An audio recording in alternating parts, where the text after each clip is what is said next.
সবাইকে শুভেচ্ছা। আমন্ত্রণ জানাচ্ছি 21 বিজনেসের সঙ্গে আছি মহিমা পল। দর্শক, আপনারা জানেন ঢাকা স্টক এক্সচেঞ্জের লেনদেন চলছে এবং সকাল 10টায় কিন্তু এই লেনদেনের সূচনা হয়েছে এবং সেই অনুযায়ী যদি বলি যে 3 ঘন্টা লেনদেন হচ্ছে, 3 ঘন্টা ধরে লেনদেন চলছে ঢাকা স্টক এক্সচেঞ্জে এবং সেই লেনদেন অবশ্যই আপনারা জানেন যে দুপুর 2টা পর্যন্ত চলবে। এবং আমরা যদি আজকের দিনের লেনদেনের যে চিত্র রয়েছে সেটা যদি আপনাদের একটু বলি, আজকে সপ্তাহের প্রথম কার্যদিবস, স্বভাবতই বিনিয়োগকারীদের একটা নতুন আশা নিয়ে কিন্তু বাজারে আসেন, কিন্তু আমরা আজকে যেটা দেখতে পাচ্ছি যে বাজার কিছুটা আসলে নেগেটিভ ট্রেন্ডের মধ্য দিয়ে লেনদেন চলছে। কিছুক্ষণ আগেও যেটা ছিল 1 পয়েন্টের মতো নেগেটিভ ছিল। এবং আরেকটা বিষয় হচ্ছে যে সেখানে কিন্তু বৈশ্বিক শেয়ার বাজার অর্থাৎ এশিয়ার শেয়ার বাজার সেটা বলি, সেখানেও কিন্তু আজকে পুরো সবকিছু একদম নেগেটিভ ট্রেন্ডের মধ্য দিয়ে লেনদেন চলছে। এবং নিকের কথা যদি বলি সেটাও কিন্তু 1000 পয়েন্টের মতো আজকে কমেছে। তো আন্তর্জাতিক পর্যায়ে যে আসলে দোলাচল তৈরি হয়েছে, যুদ্ধ পরিস্থিতি এবং নানান বিষয় নিয়ে যে দোলাচল তৈরি হয়েছে, তারই ফলশ্রুতিতে হয়তো সেটা ওয়ার্ল্ড স্টক মার্কেটে পড়েছে এবং আমাদের শেয়ার বাজারেও সেই বিষয়টাই হয়তো পড়েছে। এখানে একটু উল্লেখ করি যে হরমুজ প্রণালীতে শত্রু দেশের অস্ত্রবাহী জাহাজ নিষিদ্ধের ঘোষণা দিয়েছে তেহরান এবং সেই সাথে নতুন টোল বসানোর একটা বিষয় কিন্তু উঠে এসেছে এবং তারই পরিপ্রেক্ষিতে মার্কিন প্রেসিডেন্ট ডোনাল্ড ট্রাম্পও কিন্তু পাল্টা হুঁশিয়ারি দিয়েছেন, শান্তি চুক্তি আলোচনায় না পৌঁছালে সেখানে ইরানকেও পাল্টা একটা হুঁশিয়ারি দিয়েছেন। এই বিষয়গুলো নিয়েই হয়তো আন্তর্জাতিক যুদ্ধ পরিস্থিতি এবং আন্তর্জাতিক বাজার সবকিছু একটা দোলাচলে তৈরি হয়েছে এবং আমাদের শেয়ার বাজারও সেই পরিপ্রেক্ষিতেই কিন্তু আমরা দেখেছি যে আজকে যে লেনদেনের সপ্তাহের প্রথম কার্যদিবস, সেখানে লেনদেনের কিছুটা নেতিবাচক প্রবণতা রয়েছে। এবং আজকে যদি আমি একটু বলি যে banking sector, food sector, telecom sector, IT sector, service sector, textile sector এবং সিরামিক সেক্টরে কিছুটা নেগেটিভ রয়েছে দিনের এই মুহূর্তে। এবং বাকি সেক্টরগুলোতে যদিও এখনো পর্যন্ত পজিটিভ ধারা অব্যাহত রয়েছে, কিন্তু দিন শেষে এটা আসলে কতটুকু পর্যন্ত অব্যাহত থাকবে সেটার জন্য দিন শেষ পর্যন্ত অপেক্ষা করতে হবে। এবং আমরা এখনো যদি একটু বলি যে টার্নওভার কিছুটা স্লো ট্রেন্ডের মধ্য দিয়ে লেনদেন চলছে ঢাকা স্টক এক্সচেঞ্জে এবং দিনের এই মুহূর্তে সবচেয়ে বেশি টার্নওভার ছাড়িয়েছে ইন্স্যুরেন্স সেক্টরে। মোট লেনদেনের 15.47% লেনদেন হয়েছে। টাকার অঙ্কে যদি একটু উল্লেখ করি 85 কোটি টাকার কিছুটা বেশি, সেখানে ফার্মাসিউটিক্যাল সেক্টর 78 কোটি টাকা লেনদেন করে তালিকায় দ্বিতীয় অবস্থান রয়েছে এবং ইঞ্জিনিয়ারিং সেক্টর 71 কোটি টাকা লেনদেন করে তালিকায় তৃতীয় অবস্থান রয়েছে 13.16% লেনদেন করে। দর্শক, আরেকটা বিষয় যদি আপনাদের একটু জানিয়ে রাখি যে আমাদের পুঁজিবাজার থেকে বিদেশি বিনিয়োগকারীরা কিন্তু মুখ ফিরিয়ে নিচ্ছেন এবং সেটা এপ্রিল মাসে বিদেশি বিনিয়োগকারীদের ব্যাপক শেয়ার বিক্রির বাজারে একটা নতুন একটা উদ্বেগও তৈরি করেছে এবং বৈশ্বিক ভূ রাজনৈতিক উত্তেজনা এবং দেশের দীর্ঘমেয়াদী একটা কাঠামোগত দুর্বলতার কারণে হয়তো এরকম একটা সিচুয়েশন তৈরি হতে পারে এবং বিনিয়োগকারীরাও বড় পরিসরে শেয়ার বিক্রি করছেন বলে বাজার সংশ্লিষ্টরা জানাচ্ছেন। এবং ডিএসসির তথ্যানুযায়ী যদি এখানে একটা বিষয় একটু শেয়ার করি যে এপ্রিল মাসে বিদেশি বিনিয়োগকারীরা মোট 124 কোটি 14 লাখ টাকার শেয়ার বিক্রি করেছেন, বিপরীতে একই সময় তারা কিনেছেন মাত্র 12 কোটি 6 লাখ টাকার শেয়ার। ফলে বিদেশিদের লেনদেনে বড় ধরনের একটা নেতিবাচক ভারসাম্য তৈরি হয়েছে। আমরা বলতেই পারি যে এপ্রিল মাসে বিদেশি বিনিয়োগকারীদের মোট লেনদেন দাঁড়িয়েছে 136 কোটি 20 লাখ টাকা, যা মার্চ মাসের তুলনায় 50% কম।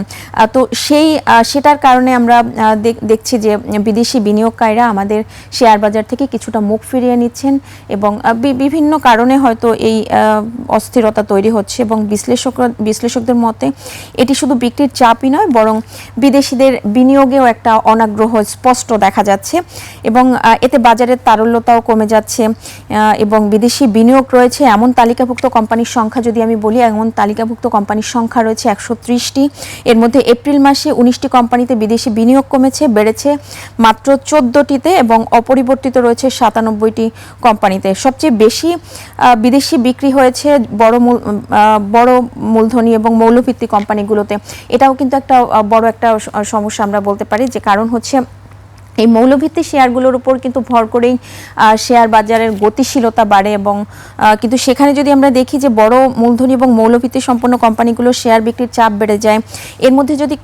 এর মধ্যে আমরা যেটা দেখেছি যে স্কয়ার ফার্মা থেকে বিদেশিরা প্রায় 40,72,00,000 টাকার শেয়ার বিক্রি করেছেন। কোম্পানিটিতে বিদেশি শেয়ার ধারণ কমে 15.33% থেকে 15.11% নেমে এসেছে। তো আমরা যেটা আসলে এই প্রতিবেদন থেকে যদি আমরা এটা বলতে পারি যে বিদেশিরা আসলে বিভিন্ন কারণে হয়তো দেশের শেয়ার বাজার থেকে কিছুটা মুখ ফিরিয়ে নিচ্ছেন। চলুন আমরা এই মুহূর্তে ঢাকা স্টক এক্সচেঞ্জের যে লেনদেনের চিত্র সেটা আমরা দেখে নিব। তার আগে একটু জানিয়ে রাখছি যে পুঁজিবাজারে তালিকাভুক্ত বেশ কিছু কোম্পানি, বিভিন্ন সেক্টরের বেশ কিছু কোম্পানি তাদের প্রথম প্রান্তিক প্রকাশ করেছে। আমরা একটু দেখে নিব সেই কোম্পানির আর্নিং পার শেয়ার বা ইপিএস কেমন এসেছে সেটা একটু দেখে নিব।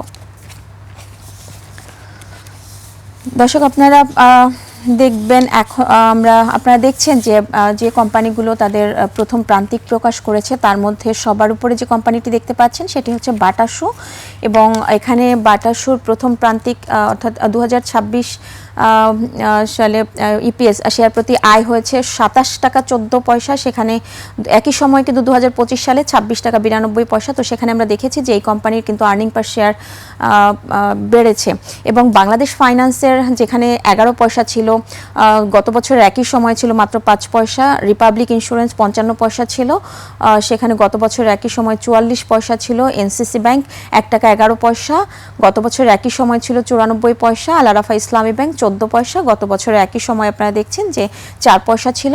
ওয়ান ব্যাংক 34 পয়সা, গত বছরের একই সময় ছিল 61 পয়সা।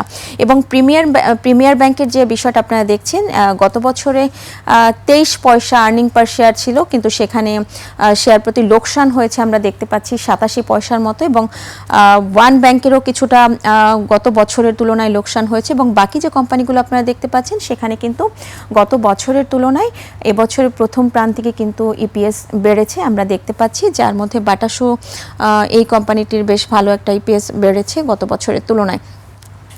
তো দর্শক আমরা ঢাকা স্টক এক্সচেঞ্জের এই মুহূর্তে লেনদেনের চিত্র যদি একটু দেখে নেই, সূচকের কি অবস্থান রয়েছে সেটা একটু দেখে নিব। যেটা আমরা কিছুক্ষণ আগে দেখেছিলাম ডিএসসির প্রধান সূচক 1 পয়েন্টের মতো নেগেটিভ ছিল, সেখানে এই মুহূর্তে দেখা যাচ্ছে 6 পয়েন্টের মতো নেগেটিভ রয়েছে। 5238 পয়েন্ট এই সূচকের অবস্থান রয়েছে। যে কটি প্রতিষ্ঠানের মধ্যে এখনো পর্যন্ত লেনদেন হয়েছে তাদের মধ্যে দর হারানোর সংখ্যাটা আপনারা বেশি দেখতে পাচ্ছেন। 186টি প্রতিষ্ঠানের শেয়ার দর হারিয়েছে, দর বেড়েছে মাত্র 139টি এবং অপরিবর্তিত প্রতিষ্ঠানের সংখ্যা 66টি। এবং টার্নওভার যদি বলি সেটাও কিন্তু আজকে সপ্তাহের প্রথম কার্যদিবসে কিছুটা স্লো ট্রেন্ডের মধ্য দিয়েই কিন্তু লেনদেন হচ্ছে। তো আমরা দেখতে পাচ্ছি যে 631 কোটি টাকা লেনদেন হয়েছে এখনো পর্যন্ত। এবং দিনের এই মুহূর্তে টপ ট্রেডের তালিকায় যে কোম্পানিগুলো উঠে এসেছে সেটা একটু দেখে নেব। দর্শক আমরা ঢাকা স্টক এক্সচেঞ্জের টপ ট্রেডের তালিকার আগে আমরা একটু এশিয়ার স্টক মার্কেটের অবস্থানটা একটু জেনে নিব। এশিয়ার প্রধান শেয়ার বাজারের খবর জানাবো। মধ্যপ্রাচ্যের যুদ্ধ পরিস্থিতি ফের অবনতির আশঙ্কায় সূচকের নিম্নমুখী প্রবণতা দেখা যাচ্ছে এশিয়ার বেশিরভাগ পুঁজিবাজারে। জাপানের শেয়ার বাজার নিকি সূচক 1244 পয়েন্ট কমে দাঁড়িয়েছে 61,409 পয়েন্টে। কমেছে হংকংয়ের শেয়ার বাজার হ্যাংসেংয়ের সূচক 426 পয়েন্ট কমে অবস্থান করছে 25,962 পয়েন্টে। কমেছে সিঙ্গাপুর এসটিআই সূচক, এটি 6 পয়েন্ট কমে অবস্থান করছে 4,989 পয়েন্টে। চীনের শেয়ার বাজার সাংহাই কম্পোজিট ইন্ডেক্স অবস্থান করছে 4,135 পয়েন্টে, যা আগের দিনের চেয়ে 42 পয়েন্ট কম। বোম্বের সেন্সেক্স 30 ইন্ডেক্সকে দেখা যাচ্ছে নিম্নমুখী প্রবণতায়। সেন্সেক্সের সূচক 160 পয়েন্ট কমে অবস্থান করছে 75,237 পয়েন্টে। কমেছে থাইল্যান্ডের থাই স্টক এক্সচেঞ্জের সূচক, এটি 21 পয়েন্ট কমে অবস্থান করছে 1,517 পয়েন্টে। তো দর্শক আমরা এই মুহূর্তে ঢাকা স্টক এক্সচেঞ্জের টপ ট্রেডের তালিকাটা যদি একটু দেখে নেই, অর্থাৎ টাকার অঙ্কে লেনদেনের শীর্ষে কোন প্রতিষ্ঠানগুলি অবস্থান করছে সেটা একটু দেখে নেব।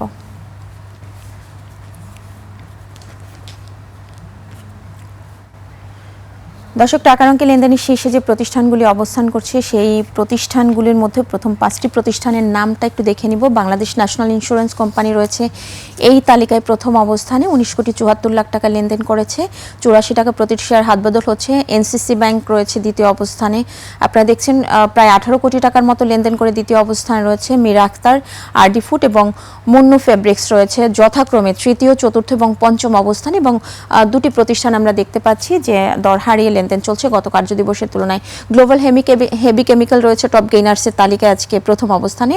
ICB, national feed mill, SK trims এবং অ্যাপোলো ইস্পাতের অবস্থান যদি আমি বলি দ্বিতীয়, তৃতীয়, চতুর্থ এবং পঞ্চম অবস্থানে রয়েছে যথাক্রমে।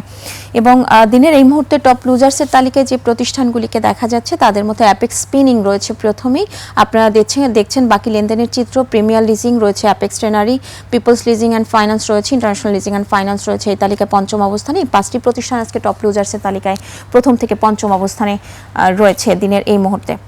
তো দর্শক, দেখছিলেন ঢাকা স্টক এক্সচেঞ্জের এই মুহূর্তে লেনদেনের সর্বশেষ চিত্র। নিচ্ছি একটা বিরতি, ফিরছি একটু পরেই, সঙ্গেই থাকুন।